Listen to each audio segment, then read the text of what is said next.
You want to talk about it? I'd rather laugh about it. Let's get a little dark about it. On the Traumedy Show. Welcome to the Traumedy Show. I'm your co-host, Rachel Wilford. And I'm your other co-host, Megan Wilford. And we are coming to you live from Osaka, Japan. Woo! We are recording at 11 a.m. in our hotel room when we are supposed to be checking out. Correct. We are supposed to be walking out the door right now, and instead we are camping out in here and using this as our little makeshift podcast studio. We have the door latched. They can't get in. Yeah, they couldn't get in if they tried. You should see the state of this small little Osaka hotel room right now. We just have my God. three suitcases open, splayed, shit everywhere. Coffee, treats. Laptop, our little makeshift phone stands, just plugs on plugs, dirty underwear, gussets galore. So many gussets. Gussets galore, sweaty, nasty gussets. If you're listening, gusset hustler, do we have gussets for you? And for a special prize, we won't wash them. We'll just send them straight to your doorstep. I'm sure the gusset hustler is listening. Our email is linked in our bio on Instagram. You just contact us and we've got you covered.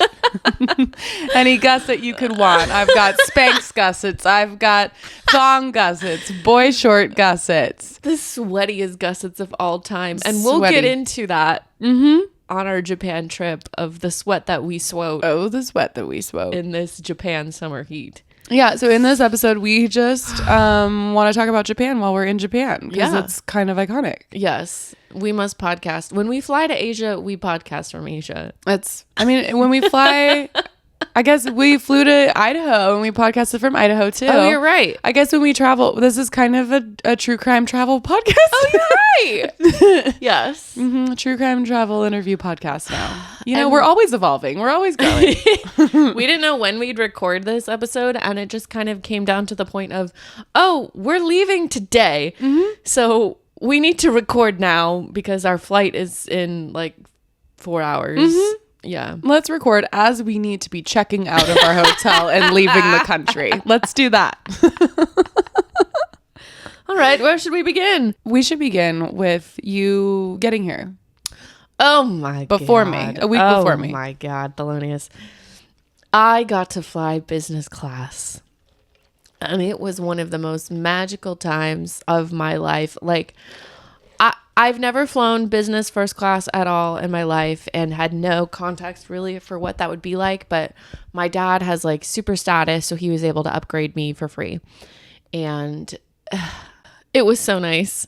Like, you walk in there. Oh, first of all, I had, backing up even more of me just not packing correctly for this trip because I was determined to be on time to the airport this time. And in fact, I was. I packed all the hydro flasks the day before and I packed the day before, but I made also the chaotic decision to drive down to San Diego the night before my flight to spend time with a boy.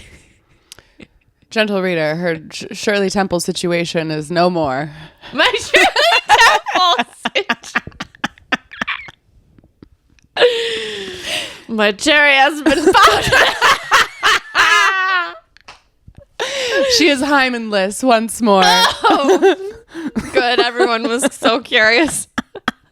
They were really worried about the hymen. Yeah, they were worried. This is also someone I met at San Diego Comic-Con. No, someone I knew before then that I've been friends with for a while and just the cosplay community. But he and I are kind of dating right now.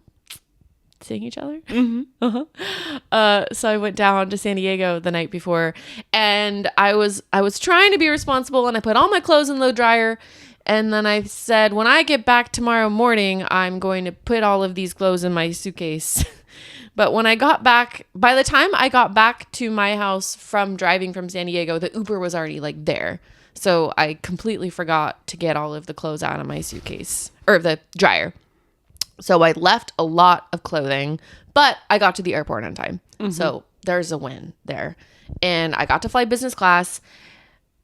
It really is just the best thing. Like, you got to lie all the way down. I had a 4-course meal. It was like unlimited alcohol the entire time. So then I got to have like 4 glasses of champagne, passed out, took a completely like horizontal nap, got up, watched a couple movies, had more I mean, really anytime you wanted anything. They bring you socks. They bring you a whole toiletries kit. They gave me an eye mask. I had my own bathroom. Like Luxury. The lap of luxury. Truly. Like by the time I landed in Japan, I was like, I'm not really ready to be off this plane. I'd actually like to stay on this plane for the rest of my life. I was kind of bummed, especially because I was like landing for work because I had to do work stuff for the first like 4 or 5 days I was in Japan. So I was like, okay, work time. But yeah, that was my flight experience and getting here experience. And you made it on time, but you didn't pack properly because you can only do one or the other. There's no both. I can't do both. And it was really unfortunate that I didn't pack everything, especially because I did not have enough gussets for this trip. I've had to hand wash many a gusset in the sink. Gusset hustler, she has been reusing gussets. But I've been washing them. Well. I have been reusing gussets and hand washing them. And in Japan, everyone is super modest. And especially at work, like I just didn't bring enough clothing. And I didn't have time to go buy other stuff. So I fear I dressed a little bit like a whore on accident. We have been the curly-headed whores of Japan. We have absolutely been the curly-headed whores. Like showing my shoulders and not even having like a shirt that comes up to like my high collarbone when I was in the office for a couple days. Like I was, by American standards, I was totally fine. But by here, I was so aware of how immodest I was dressed. I felt like kind of uncomfortable about it. But I just didn't pack well enough. Well, we're from California and we're used to when the temperature increases, the amount of clothes that you wear decreases. Yes. Whereas here, when the temperature increases, it's like the amount of clothes that they wear increases also. Yes. They're all in like long skirts and multiple layers and sweaters and umbrellas and hats. Like everything is covered.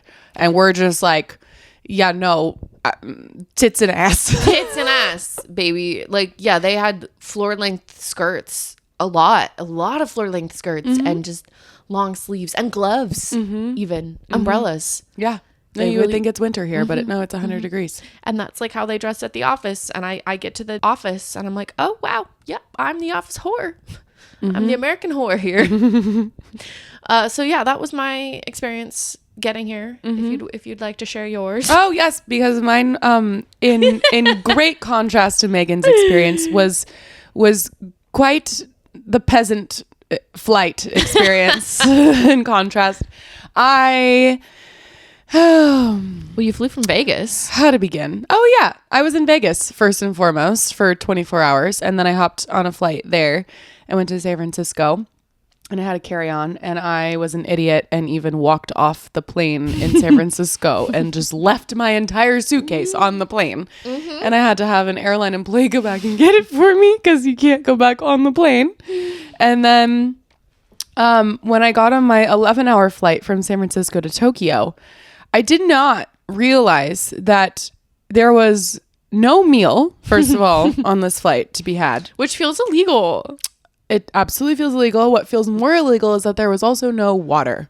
No free water. There was no drink service. There were no snacks. No nothing. No water on an 11-hour flight. No. You really had to pay for it. Figure it out. Yeah. You had to go and like QR code this little thing and pay for shit if you wanted it. Oh my God.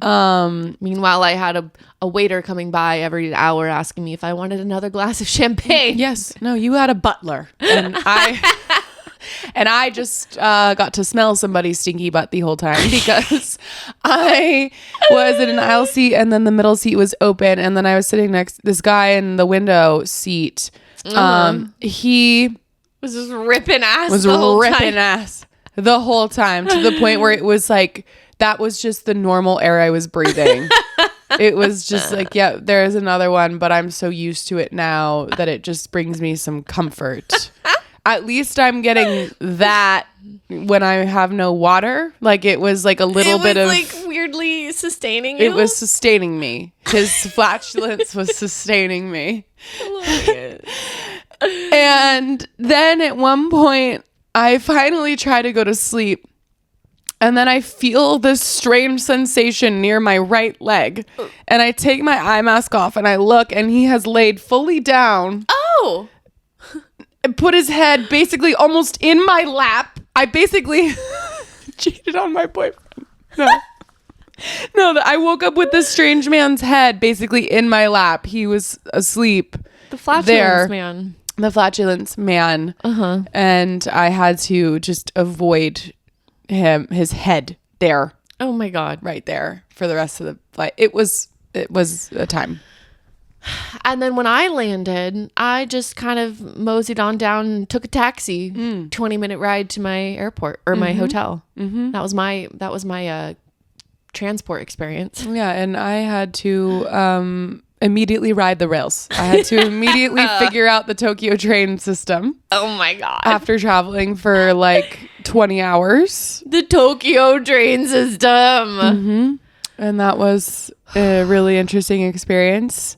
It's a lot of I can go to like Europe or Spanish speaking countries and like figure it out pretty good because I speak Spanish. I'm like good at language, but like characters in the Asian languages, I'm completely out of my element. So it's literally just a bunch of it's really hard. But figured it out, and then we reunited. Yeah. We reunited. In Shinjuku. And then we spent, our first 3 days in Tokyo? Shinjuku? Yeah. First 3 days in Tokyo. The first day fully in Shinjuku. And that's when we had a fun little morning. We went and explored, and then we went to a samurai show. Mm-hmm. And had no idea what to expect. No, I had one friend on my cosplay account was like, you should go to this. It's kind of like touristy and cheesy, but really, really fun. And I'm like, great. And it was right next to our hotel, and it was like the 2 p.m. samurai show that could have fit maybe 80 people, but there was like 12 watching, and you and I were in the middle there. I don't even think there were 12. I think it was like... It was less? Yeah, like 6 to 8 people or something. Oh, okay. So there was a small crowd. There was like 50 performers maybe, and 6 of us. And you and I carried. We carried the audience. I feel like you and I looked at each other and we were just like, as it's up we to do, us. It's up to us to make sure they all know they're doing an incredible job. And so we were hooting and hollering. Oh, yeah. But the performances were really cool. They were. Like, giant floats. It was like a parade. Oh, they're calling us? They're calling to yell at us. They're telling us to get out of the hotel? Oh, God. Okay. This is so chaotic. Megan's going to answer. Hello. Hi. Yes, I know we're checking out late. Is it all right if we extend our stay to noon? Yes. Yeah, we'll pay the extension when we check out. Okay, thank you very much. Well.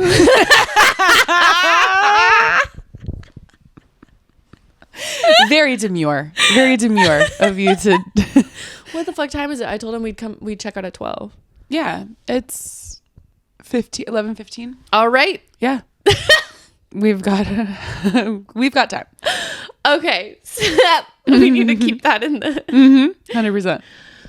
So Samurai Show, it really was so chaotic. We were like already getting like drinking at noon, and there was little breaks in between all of it. And then at one point, 2 of the samurais were fighting, and then they were like, everybody check your table number. All right. The lucky number is 26. It's just this giant 26 up on this, up on the, I don't even know, this backdrop, projector screen. Yeah. And I'm like, I'm 26. That's me. And Megan starts filming me, and I'm literally like, what happens now? Like, what? You thought you had to like get up on the stage? I'm a samurai now. I'm part of the show. I really wish you did. I just jump up there like I'm ready. Let's go. I'm number 26. No, the samurai came down and gave you a popcorn bucket. It was a giant popcorn bucket. But what was funny too is like the employees were already behind me before they even announced the number. Like they had picked me as the winner. They were ready. They were like celebrating. They were ready. It was either going to be me or you. They knew it had to be one of us because you and I were making like such like fervent eye contact with all of the performers as well. Yes. Like they loved us. I Yes. feel like they did that entire show for us. Yes. Because it was us, 2 other sad couples, and like a tiny little family or something. Like, I don't know. We were bumping with our glow sticks. We were hooting and hollering, like you said. Yeah. No, we carried. We carried. We won a popcorn bucket. And then after the show, we were, you know, a little sweaty, a little buzzed. We thought, what better time than to go to an onsen, which is a giant naked public bath. Exactly right, Thelonious. Which was it was like a 5-minute walk, like back near our hotel. And I knew we needed to go because I had some friends recommend it, but I also just thought like that is just a funny experience. I've always wanted to be naked in a bath with a bunch of other women, Including me. including my cousin. I just thought like, yeah, if I were to do this with anyone, it would be with you. Like you and I just kind of, which is exactly what we did. We check in and then we kind of, it's like a 6-story giant bathhouse where there's levels of saunas and baths and massages. There's multiple nap rooms, we learned. There's a rooftop restaurant. There's lounge areas. Like it's pretty incredible. But we get into the main bath area and we're kind of like, all right, what do we, I guess we get naked now. Like it was a little unclear. We just had to assess the situation. Well, and we had to, there's like levels of locker rooms too. So we went to this first locker room and they gave us clothes to wear for the time that we're in this onsen. And it's like these, we could pick between a couple different outfit options, and we picked these like sweatpant ones and this like big loose multicolored top. We looked like grandmas. We did. Japanese grandmas for sure. Yeah. Yeah. And then we made our way up to the bath area and we bathed. We bathed and we did it entirely wrong. Like by the end of it, we realized we started to pick up on the rules. Of course, they're all in Japanese. But it's like step 1, step 2, step 3, step 4, step 5, blah, blah, blah. And it's like, it's supposed to take you through this whole journey of like, you start with the sauna with the mud mask, and then you go to this bath, and then you go to that bath. And then there's a lemon bath and a lotion bath, mineral water bath. They're supposed to end with cold plunges. There are also like, so when we say baths, they're just these big, like, I don't even know how to describe giant pools. Yeah, like, pools. Like they're kind of like hot pools. tub pools. Yes, hot but tubs then but bigger. There were also actual bathtubs around as well. Yeah. So at one point, Megan and I each get in bathtubs next to each other. To Yeah, they're just like vibe. tandem little bathtubs. Yeah, and filled with hot water already. Yes. And I get in mine, and you're supposed to be really quiet in these onsens too. Yes, like you're not supposed to speak. talk, no, really. you're just everybody's naked in there and not talking. Not making eye contact with other people's bushes. Don't look at the bush. No, there were so many bushes, you guys. Everyone had a bush except us. We were the naked gigantor hairless mole rats. Like doing everything wrong, doing it all wrong. Most of the people in this bathhouse were Japanese. Like not that many Americans were in the naked part. No, I don't. That I could tell. No. Like we were the tall, giant, white, naked bush ones. Brave little idiots. Okay, but the bath. Okay, so we get in Megan and I get in these baths, and I get in mine, and like. I feel like you should describe it. I get in mine and I'm like, oh, this is so nice. I look over at Rachel's bath. Water is just pouring out of it like a fucking waterfall. And it keeps going for like a long time. Like it just doesn't stop because I'm like double the size of these Japanese women typically. You're displacing so much water. Yeah, so like these dainty little Japanese women would get in this bath and like no water would come out, but me, I get out and it's just like a tidal wave. It was a total tidal wave. I just kept going for a really long time. And Megan's just trying not to freaking fucking pee her cracking up. pants. Yeah, that was it. And then you get out of the bath and there's just so much water gone. There's no water left in there. It's all gone. Because you're 5'10", and the 5'10". average height of a Japanese woman is 5'2". I'm more than half a foot taller than the average Japanese woman here. Well, shit. And I did, before you got here, I guess I didn't talk about I can briefly talk about that part. But before you got here, I was on my business trip part. And I also did a lot of shopping. And I am like size L, XL, kind of not even XL in Japanese women's clothes. Like, and at home, you're like a small medium. Yeah, pretty much. Like, and so we kept just calling ourselves the Gigantors of Japan. They didn't even have shoes in yours that would fit you here. You tried to get shoes. No, I really, again, with my packing issues, I really only brought like one pair of shoes I could wear every day. So I've been wearing the same pair of shoes, and I was like, wow, I'd really love a pair of sandals because, you know, it's like 200 degrees outside. And I kept asking, and they just were like, no, we don't have shoes for you. And you're like a size 9. Size 9. So like a little bit bigger than normal. Yeah. But here everybody's like a ballerina 4. Yes. So after our onsen experience, I almost died. You almost died. I napped, and I don't sleep anywhere except my bed with my white noise and my eye mask, and like literally no, it has to be the perfect situation in order for me to sleep. Right. I can't just like, I wish I was one of those people that could just nap anywhere. Not me. Not a thing.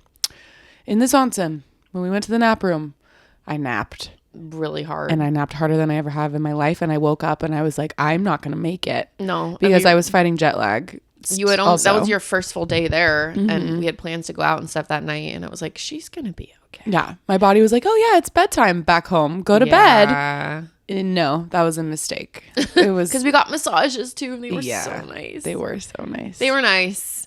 The onsen was great. I'm really glad we did that. I mean, we were only there for like 4 or 5 hours or something, but there were so many floors we didn't get to go to. Yeah. We made the most of our time. We did. Was that the night of 7 restaurants? Yes. Oh my God. Okay. And then it's called the Golden Gai district. We've been calling it the Golden Gai district. Rise up, queers. Rise up, queers. We were like, okay, there's this rows and rows of little tiny bars that all seat like 7 people, 5 people each. And teeny tiny. Rachel was taller than all the doors. And we wanted to go to some bars, but let's go get some quick dinner beforehand. We went to 7 fucking restaurants. Quite literally. To find food I could eat. Like, I did not realize how difficult it was going to be vegetarian. And to remind you guys, I am pescatarian, but allergic to shellfish. And I thought I was like, there's going to be so much sushi in Japan. Not really. Like, unless you go to a very specific sushi restaurant, they don't have fish that's not shellfish at normal Japanese food places. So we'd go to places, and sometimes I'd be like, do you have any seafood? They'd be like, oh, we have shrimp. Can't eat that. Or crab. Yeah. And like the amount of back home, if I went to a ramen restaurant, easily they're gonna have something that's vegetarian. Here, no. It's every single one is gonna be made with like chicken broth or beef broth. And at one point we walk into one of these, we're like, there's an Italian place here, surely we can eat here, cheese, bread, pasta. Boom. We walk in, and the waiter just looks at us and goes, no. And Megan's just like, what? No. Just 2 of us. No reservation only. No. And we're like, oh my God. And then I think I was like, oh, well, I'll take you to this place I went to before. It was really good. I know I've been there once, but we'll go try it again. Closed. Like, we really just took so many L's. And then we finally find this Thai restaurant, and we're like, okay, oh my God, they have vegetable ramen. Great. Not great. And spring rolls. Yeah. We'll order spring rolls and vegetable ramen for you. And spring rolls. That sounds so vegetarian. No. The vegetable ramen comes out with giant chunks of like pork in it. As do the spring rolls. So then Megan's like, fried rice. Okay, and I order fried rice. It also comes with pork. Does not indicate that any of those items come with pork. And then she's like, I can't eat pork. So they're like, oh, seafood. And you're like, yeah. So then they bring you a seafood ramen filled with shrimp and squid, which you're allergic to. It just,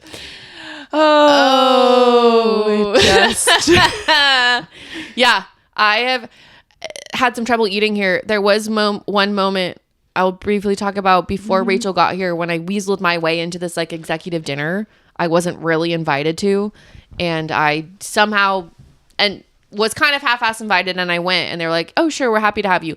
But it was something where you dip the meat in the boiling pots of broth, and it cooks it really fast, and you eat it. And I was a last-minute addition, and I'm like, I'm vegetarian. Is there anything I can eat? And they were just kind of like, no. No, there's not. But I'm here for like a 3-hour dinner. And so they give me my own pot of boiling water. I mean, there is like 30 people at this dinner, and they all share pots except me. Like, I have my own special little vegetarian pot. And they basically said, I guess you can eat the little side veggies that are supposed to kind of make the broth. No one else is eating these. These are the garnishes. I ate, and like, it was like tofu and green onions and a bunch of cabbage. And I just put it in this boiling pot of water, and you have to kind of scoop it out with your chopsticks. So good luck getting the tofu. That disintegrated into the water.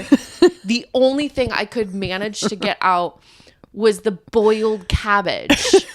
Like stringed cabbage that is not meant to be eaten. Megan's just at this business dinner that she wasn't even really invited to in the first place, just eating boiled cabbage. No. Across from me is like the chief sales officer. It's like all these executives eating all this meat, and I'm like, meat, and I'm like with my little watery, soupy cabbage, and I was like nursing it. Like, I really wanted to act like I was eating like with everyone else. So I would eat like fucking one string of boiled cabbage at a time. Like, yum, yum, yum. And then we were also drinking a lot. And so I got fucking toasted properly because I ate boiled cabbage. Filled with nothing but watered down cabbage. Nothing but watered down cabbage. So yeah, my eating experience at Japan... in Japan. We've struggled every step of the way. Every step. Really. Even up through... So we spent our first few days in Tokyo. And then we took a train over to Kyoto. And even there, the struggle continued. Should we go into Gyoza Gate? Okay. Yeah. So on the train to Kyoto and Tokyo sound so similar. On the train to Kyoto, we took the Shinkansen train, which was the Shinkansen train, one of the fastest trains in the world. Yeah, went 200 miles per hour. It was pretty cool. Sick. When I was looking up a bunch of restaurants, and I'm like, I found a gyoza place. It's super famous. They have a vegetarian menu. There's a whole, and like, I was so certain it would be fine. At this point in Kyoto, we're already a little buzzed because you can buy alcohol in all of the 7-Elevens and just walk around with it and walk around with it. It's totally normal. So we had a few roadies as we were going on our very hot, sweaty little temple walk, and we were waiting in line for this gyoza shop for like a solid 45 minutes an hour. Like, at this point, we're starving. We're so ready. Like, oh my God, yes, it's finally our turn. We get in there, and I'm not seeing any vegetarian gyozas on the menu. And I asked the poor waiter, do you have anything vegetarian? And I think he just goes, no. And I go, oh, well, fuck me. In this tiny little gyoza shop. I literally say, oh, well, fuck me. Really loudly. He's like, there's another location with vegetarian options. Apparently, I picked the one that only had meat, but one down the street. And he's like, we have cucumbers and little fried cheese balls. Little fried cheese balls. That's what we have. And I was like, okay, then I will get the cucumbers and the little fried cheese ball. And the cucumbers were basically what you were getting everywhere. I got cucumbers at every single fucking meal. It was the only safe thing. I always knew. Anywhere in Asia, if nothing else, I can eat the fucking cucumbers. And then, dude, I just start. There were a solid 10 minutes where Megan just sat at our little table, which was very close by all the other tables because it's a very tiny little place. And she just sat there and sobbed and sobbed and sobbed. And I sat there and I let her. let her do it. And I was like, You kept being Thelonious, like, what do you need? it's gonna be okay. What do you need, Thelonious? We're gonna go find some other things, and we're gonna go get you some food. Don't worry, it's gonna happen. Thelonious, what do you need? Are you crying for you or are you crying for me? Because that's what you tend to do. Is you get really people pleasy. And so, and a lot of it was you were crying for me. Yeah. And I was like, and you're like, I just feel like we haven't had the best food experience here. And I'm like, I'm about to fuck up so many gyoza. It's gonna blow my mind and yours. I know. I felt like I was making up from the vegan place I took you to yesterday or the day before. Oh yeah, which was the first time you could actually eat. Yeah, I like So finally I find a didn't care. tofu place, but then like you don't eat tofu, and I was like, I have to take Rachel to a gyoza shop to make up for this. I don't know why I get like that, but I just was like, I just felt like a burden. Mm-hmm. I think I just was like, I'm tired. It's really frustrating to not actually be able to eat. Mm-hmm.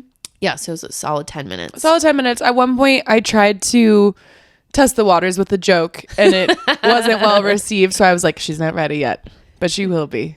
And I just let you cry, and then we started being Laughing. okay. Uh-huh. Yeah, then it was okay, and we were eating. I was eating my cucumbers, but I was still crying that entire meal. Mm-hmm.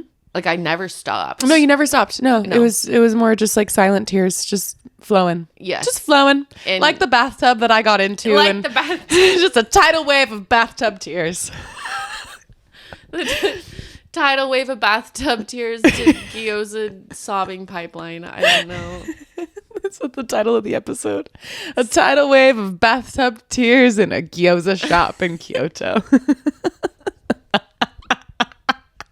Yeah. You make eye contact with the waiter at one point. Oh yeah, he comes over and it comes up behind you. Yeah. And he makes this face like makes this face because you're crying, but he does it before he looks at me. Like he's doing this little internal like struggle with it, and then I watch him do it, and then he turns and make eye contact with me, and I just am kind of like, it's gonna be okay. It's all right. It's gonna be okay. And then he just is like, oh, it was just so funny. It was so I made funny. everyone so uncomfortable in that restaurant. Yes.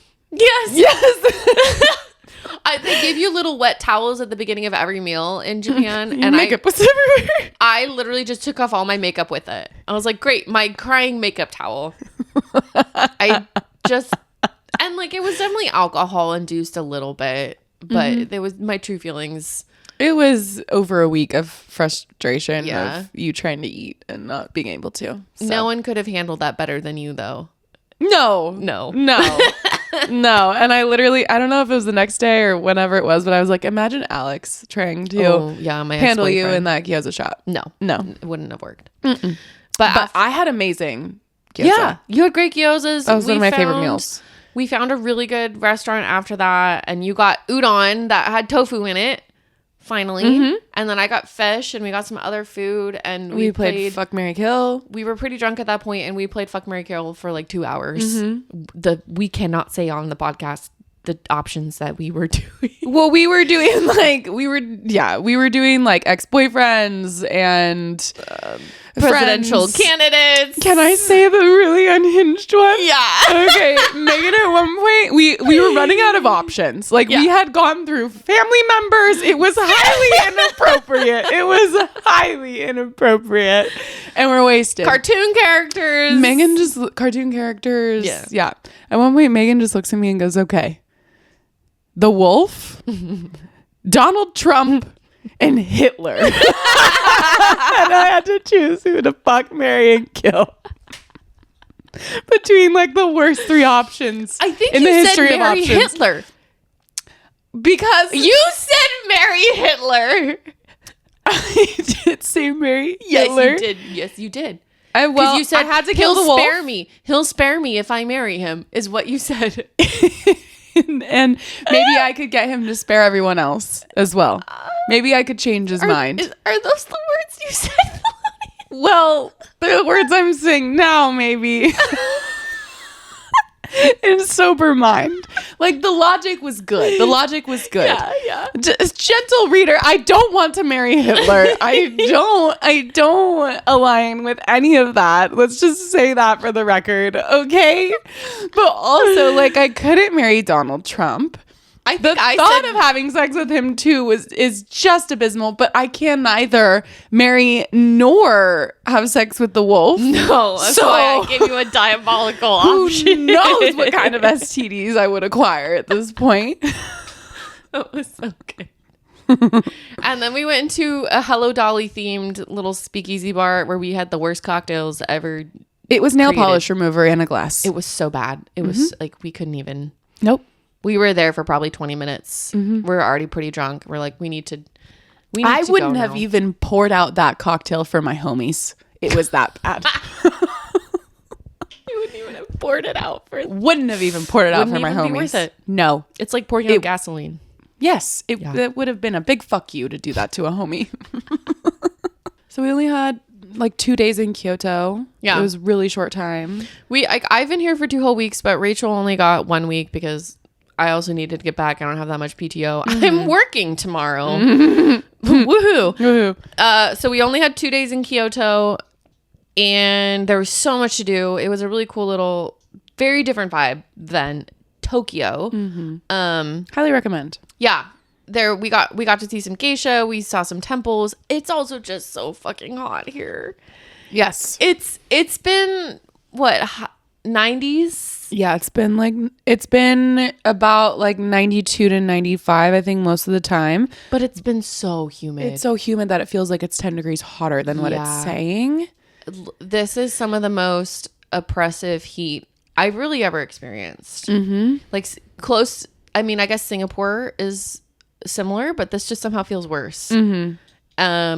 It is worse than Singapore. Like Singapore, I was walking around like many, many, many miles and it was hot. Right. But this time, like there was one day, it was the day in Kyoto when we took the train to this bamboo forest. I couldn't make it like more than a couple blocks without like, I need to go in the store and pretend to shop for some AC.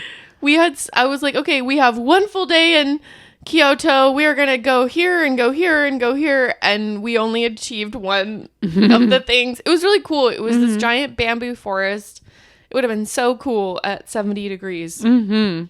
But we did. It's like this little pristine town leading up into this gorgeous bamboo forest with all of these temples. And there's like shops and food. And it's just really cute. But it just was...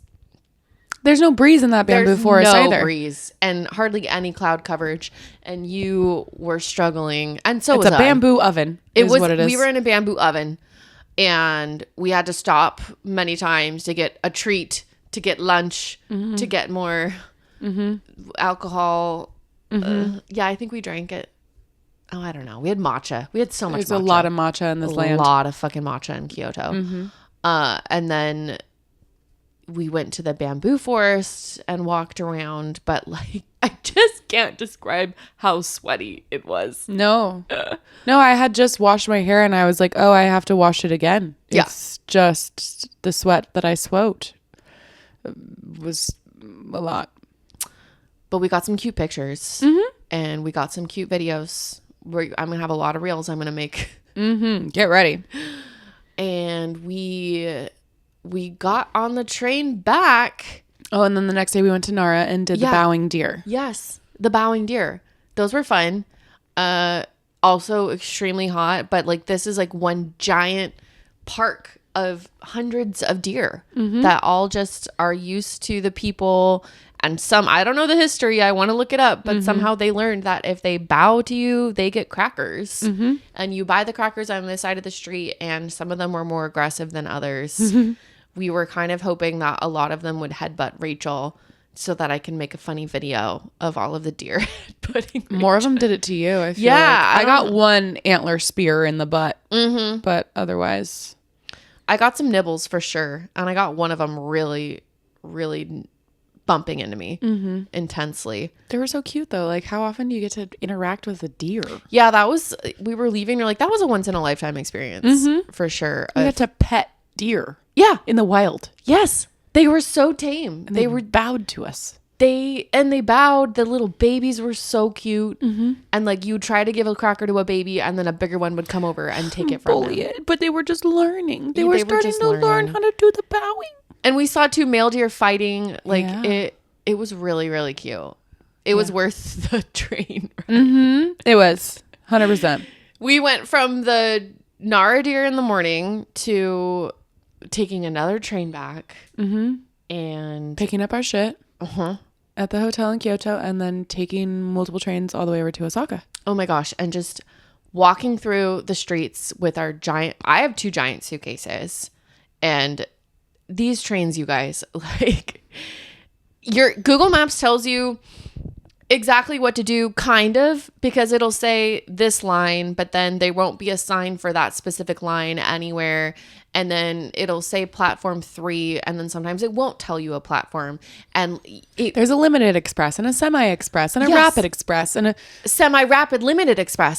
There's so many different versions of the express, and apparently they mean different things and they cost different things. And this thing needs a ticket and a Suica card. Sometimes there's English and sometimes there's not. Yes, like it just is the most complicated.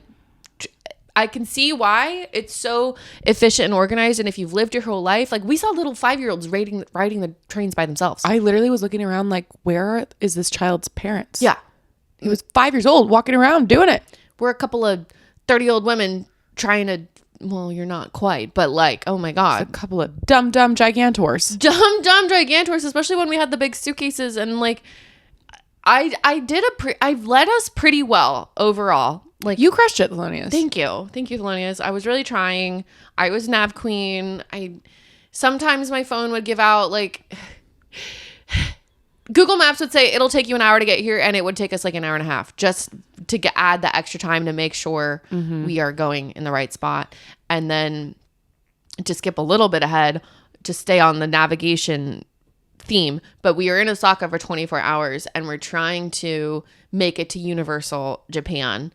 And we go into the train station in Osaka, and it is like the most crowded train station I've ever seen in my life. And we're buzzed at this point. Yes. And it's just a sea of people. It's a 30-minute taxi ride or a 30-minute train. We got this. One more train. We can do it. And we get in there for like a solid 30 minutes. Yeah.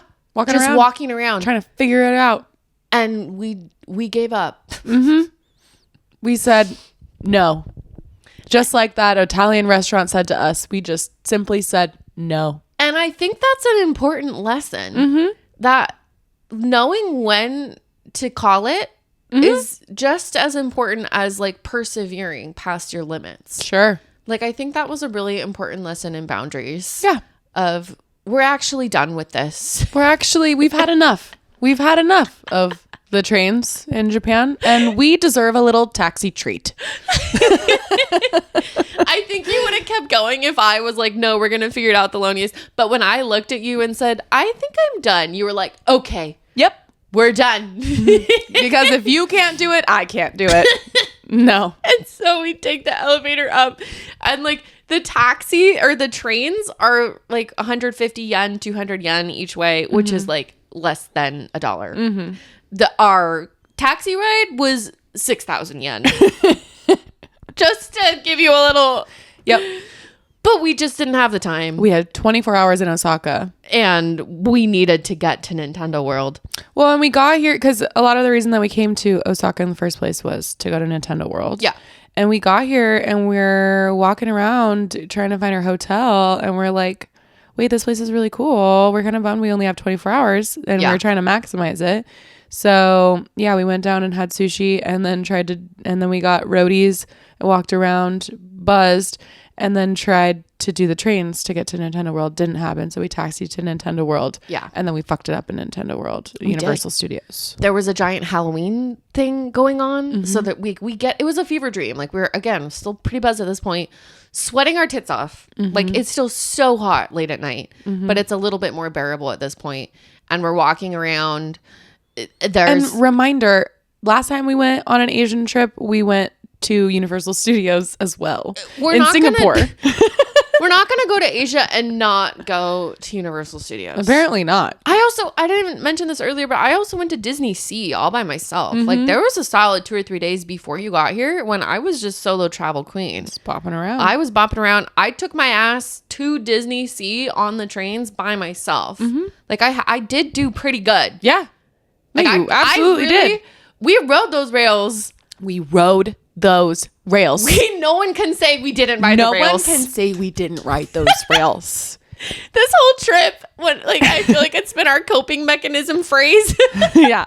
No one can say we didn't go to the bamboo forest. No. No one can say we didn't see the bowing deer. No one can say we didn't survive the 100-degree heat. No one can say we didn't ride the rails. I've always said we've ridden those rails. We have always said that, and we will always say that. Anyway, Nintendo World was amazing. Megan cried. I was crying. As she does. I also cried in Disney Sea. I cried several times on this trip. She's a crier. I'm a crier. It was really cool. It was trippy. It was walking in was the best part for sure. Just being like, holy shit. 100%. This is very cool. I've been to the one in Hollywood before, but this one is different. So it's cool to see how they have it differently. And then I also got to go on the Yoshi ride, which was so short but so cute.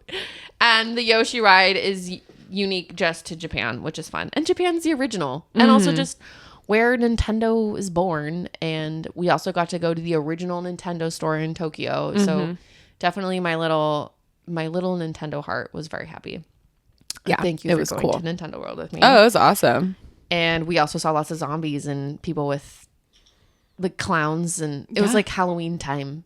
It was like Pokemon Halloween scary time parade. It was a trip. At one point I was walking around because you were going to buy some merch and the line was long, and I was like, I'm going to go find us drinks because we didn't have that much time. I start walking around, and all of a sudden I'm in this like street Halloween show, and there's like clowns with chainsaws screaming at me, and I'm just walking around by myself, and I'm like just drunk talking to myself like, where am I? Like, how did we go from like bowing to deer this morning to now I'm drunk in the streets in a Halloween show? Like, what? I'm in a fever dream, and I need more alcohol. Thank you so much. And then after that, we find a taxi back. We need second dinner at this point because we didn't really eat enough at our sushi dinner.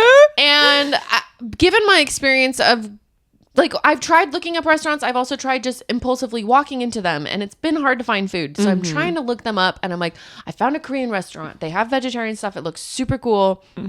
We find it. That Korean restaurant is completely full. They say no. They look at us. They say no. No.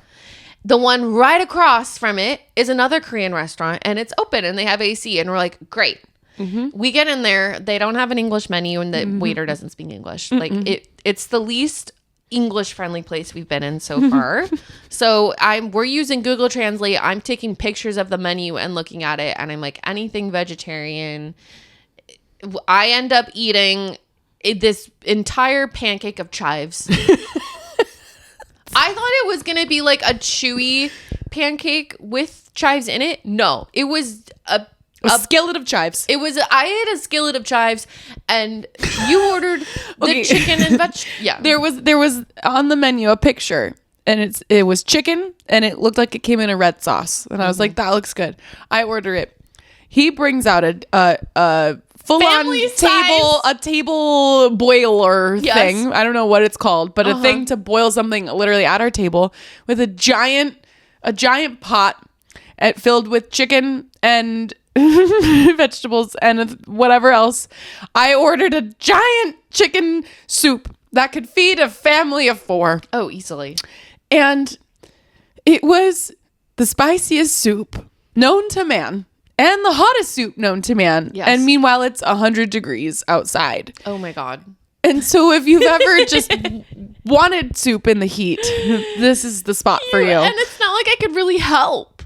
No, because it was chicken. And it just like, the whole experience of ordering was so cute and uncomfortable, and it's like you didn't want to let the waiter down. No, I didn't. No, I didn't want to offend them or let them down. So I ate as much of this boiling hot spicy soup as I possibly could. You were struggling. And then we called it quits. I was talking with him via Google Translate about K-pop, which was fun. Because this is like a Korean Japanese man. And the only other people in this restaurant were Korean. Yeah. Like, I'm sure they don't have that many white people coming in there. Like, I only take you to the most authentic places. Oh, you only do. Where I eat a plate of chives.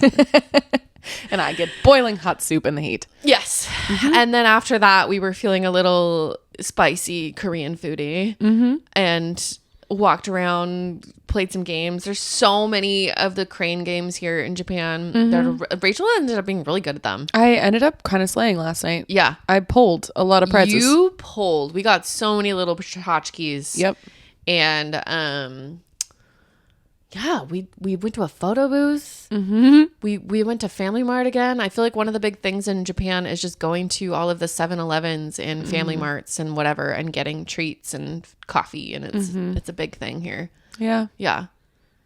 And now we have 2 hours left. And yeah, now we're gotta go catch our flight.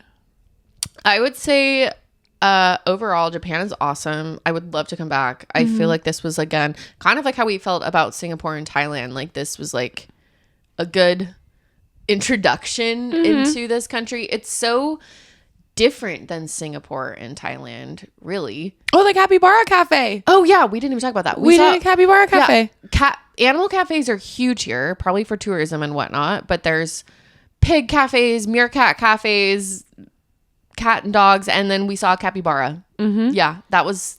Then the cafe was also filled with cats. And Capybara Cat Cafe. I did a little better with these cats than the Singaporean ones. They liked you. It was good. I think it was because you were there. They felt the presence of another cat person. They knew you were safe. So they accepted me. They tolerated me. Yeah, that was a fun little town too. Yeah, there was a lot we didn't cover in this episode of just fun little moments and shopping and things that we did.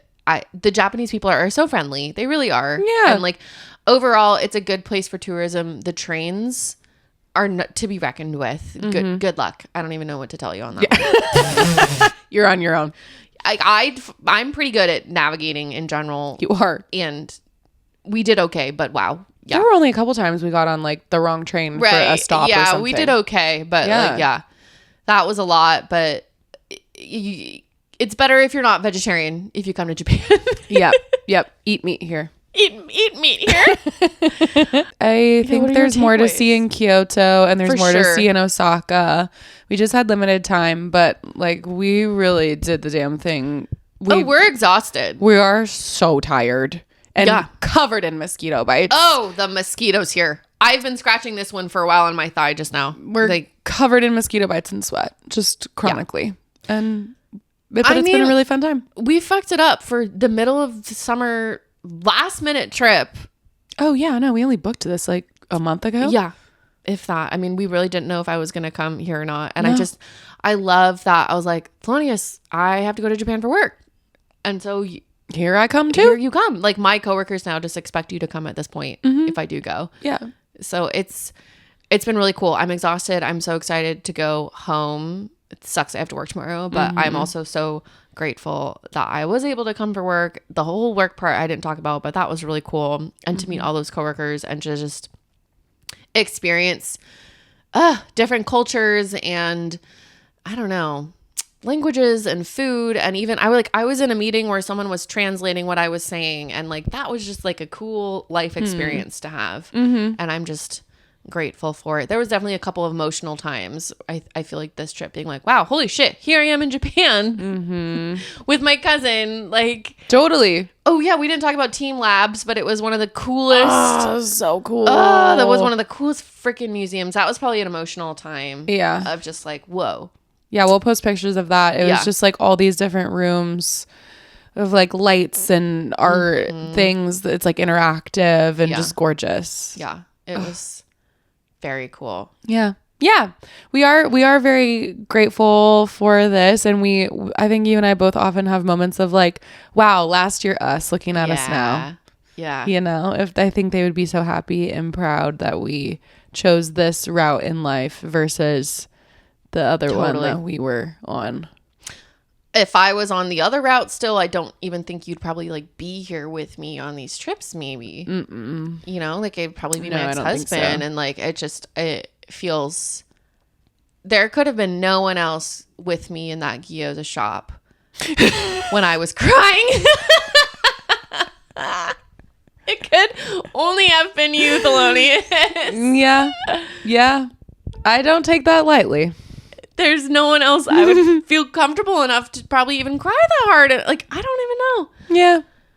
It had to be you. It had to be me.